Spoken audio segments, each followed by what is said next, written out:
We looked at the Hollyland 400S about 9 months or so ago, and it proved to be a very solid option. But now we've got this, the 400S Pro. What's different, what's so pro about this newer model, and is it worth the extra 60, 70 pounds? So let's check it out.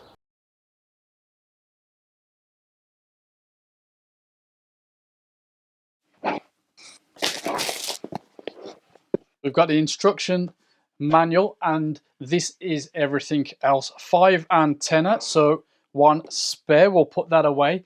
DC adapter, that's one of the power options that we're going to be using. And let's just set these things up. This one, as you can see, is the transmitter. Now you'll see, or you'll know from previous models, that the transmitter and receiver are almost identical. Now, the sharper amongst us will have noticed that this has a built-in cold shoe mount, and they are color coded. So the transmitter, it has a red one there, and the receiver a blue one. We've got an OLED screen on the front. It's not touch screen, of course, but we've got buttons to control it there.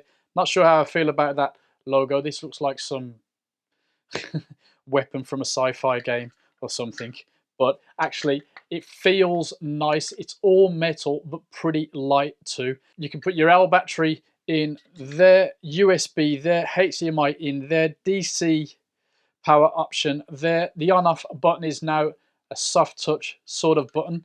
On the side, the SDI in. Now, as we said, they are almost identical, but let's take a look at this one too. I'm always impressed with the build quality of these things. There's the receiver for the Pro right there. Of course, now we've got a HDMI out there and an SDI out there. They're actually very practical too. The design of this thing does seem well thought out. We'll probably touch on that in a moment in the summary too. I do like that. Very, very nice.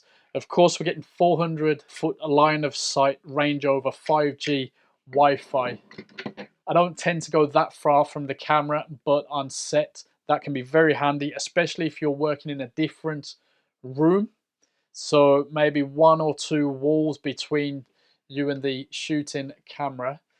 That could be very handy. First impressions of the build quality and for what it's worth, the packaging and so on. First rate. Still got no gripes, even if they do look like they would be in a sci-fi action game. This is the HollyView app then, so it's a nice little monitor system up to 4 different devices. If you hold down on the option, you get deeper options like the transparency there, the histogram here. You can see we're moving the transparency. Also worth noting, you can place that anywhere on the screen. This is independent, so each device can operate this way to taste. There's a focus there and the different colors. We'll run through these options so you can see what's in here. Zebras, framing options, which is quite comprehensive to be fair.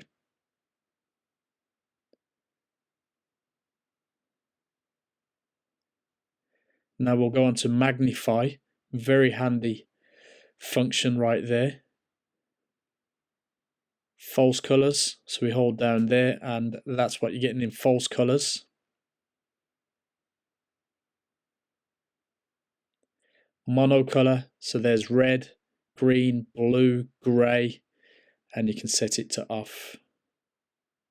3D LUTs too, so you can turn it on and off or hold it down to access the other LUTs that are loaded up, and you can add a new file if you wish. You can record the screen too, so you can get a nice little, just a quick screen recording straight there, and it will save to the HollyView app, as you can see. So that will be saved on your device. So of course you can share that with somebody. You've also got the option to take a screenshot as opposed to a screen recording, and then you can draw on it in 3 different colors. So I'll just squiggle here so you can see what I mean. Obviously this has a very practical application if you want to make some notes on an image, some corrections that you want to send to the camera operator or to somebody else. That'll save into your device and you can share it. Over a year ago now, Hollyland offered me the Mars 300 to check out, and I've since tried a few of their products, and to be honest, I've found them to be really well put together. They definitely have a place in video production and even one-man band photography work at a push. Now, having used this one, the 400S Pro, for a while now, I can definitely say that this is a step up for many. The £60 or so extra for the Pro version should pay for itself right away for most people. As we saw in the close-up, we now have a new vented design and the units have integrated cold shoe mounts, which is simple but very practical. I'm also happy to see that they feature USB-C charging now, and next up I need to see how it works in a live streaming setup. It has that function, and to all intents and purposes it's supposed to be excellent, but I don't really do that much of that, and I'm not sure I need it for my Zoom meetings. It might be a bit of overkill for my online needs, but it's nice that that function is there, and that might be a big deal for some of you. Now, while the previous models were no slouch when it comes to latency, the Pro does seem to be fractionally better.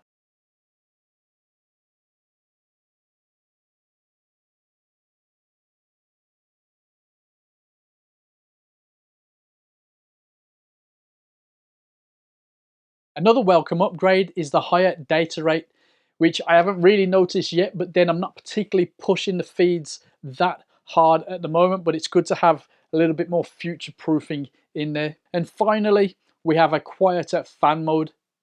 Not so easy to demonstrate. I'll try shoving a mic closer to it and adding that to this video.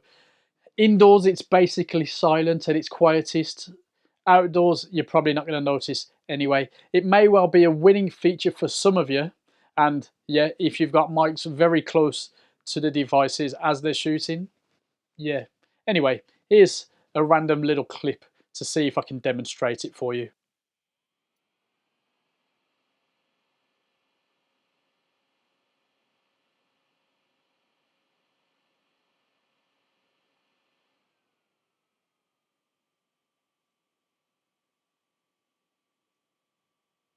When you consider the price you'd pay for a Teradex system that gets close to this capability, the £616 it costs for this system is basically a steal.